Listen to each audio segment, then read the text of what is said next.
వైభవ్ సూర్యవంశీ ఈ ఏడాది IPL 2026లో super duper ఇన్నింగ్స్తో దుమ్మురేపేశాడు. అసలు రాజస్థాన్ జట్టుకి ఒక పెద్ద పిల్లర్గా నిలిచాడు. ఆ తర్వాత వెంటనే భారత జట్టులోకి పిలుపు రావడం, ఐర్లాండ్, ఇంగ్లాండ్, జింబాబ్వే ఇలాగా వరుస సిరీస్లతో ఇక సూపర్ బిజీ అయిపోయాడు మన బుడ్డోడు వైభవ్ సూర్యవంశీ. అయితే ఐర్లాండ్తో జరిగిన సిరీస్కి తనకి తుది జట్టులో స్థానం లభించలేదు. అది అందరినీ కూడా చాలా బాధ పెట్టింది. అయితే ఇంగ్లాండ్తో జరిగిన సిరీస్లో తను ఆడే అవకాశం వచ్చినప్పటికీ కొద్దిగా తడబడ్డాడు. బ్యాట్తో పెద్దగా పరుగులు చేయలేకపోయాడు. కానీ జింబాబ్వేతో జరిగిన సిరీస్లో మాత్రం దుమ్ము రేపేశాడు. ఇక జింబాబ్వేతో సిరీస్ పూర్తయిన తర్వాత వన్డే టెస్ట్ మ్యాచ్లు చాలా ఎక్కువగా మన భారత జట్టుకు జరుగుతున్నాయి.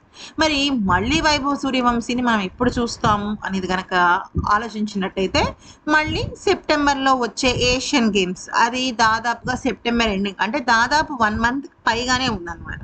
సో ఈలోపు అసలు వైభవ్ సూర్యవంశీని మనం భారత జట్టు తరఫున చూడలేమా అంటే ఇప్పుడు బీసీసీఐ ఒక అద్భుతమైన వార్తను తీసుకొచ్చింది. అదేంటి అంటే సెప్టెంబర్ 13, 15, 17 అంటే వరుసగా ఒక్కరోజు తేడాతో 3 T20 మ్యాచ్ల సిరీస్ ఆఫ్ఘనిస్తాన్తో జరగబోతోంది. అయితే గత కొన్ని రోజులుగా ఆఫ్ఘనిస్తాన్తో సిరీస్ ఎప్పుడు అనే విషయం పైన డేట్ క్లారిటీ రాలేదు. కానీ ఇక ఇప్పుడు ఆ క్లారిటీ ఆఫ్ఘనిస్తాన్ నుంచే రావటం జరిగింది.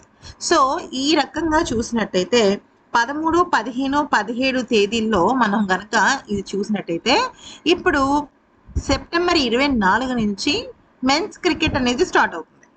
17వ తారీఖుకి ఈ T20 సిరీస్ ఆఫ్ఘనిస్తాన్తో పూర్తవుతుంది. కాబట్టి ఈ T20 సిరీస్కి వైభవ్ సూర్యవంశీ స్క్వాడ్లో ఉంటాడు అని ఒక పెద్ద శుభవార్త అయితే బీసీసీఐ చెప్పడం జరిగింది.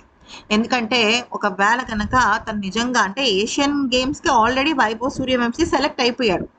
తన అయినా కూడా ఈ సిరీస్ వల్ల, అంటే ఈ ఆఫ్ఘనిస్తాన్తో T20 సిరీస్ వల్ల ఏదైనా తనకి ఇబ్బంది అవుతుందేమో అని కొంత సెలెక్టర్లు భయపడ్డారు. కానీ ఇప్పుడు డేట్స్ కన్ఫర్మ్ అవ్వడంతో 17న ఇక్కడ 3 T20 మ్యాచ్లు పూర్తి చేసుకుని ఇమీడియట్గా తను జపాన్ వెళ్తాడు.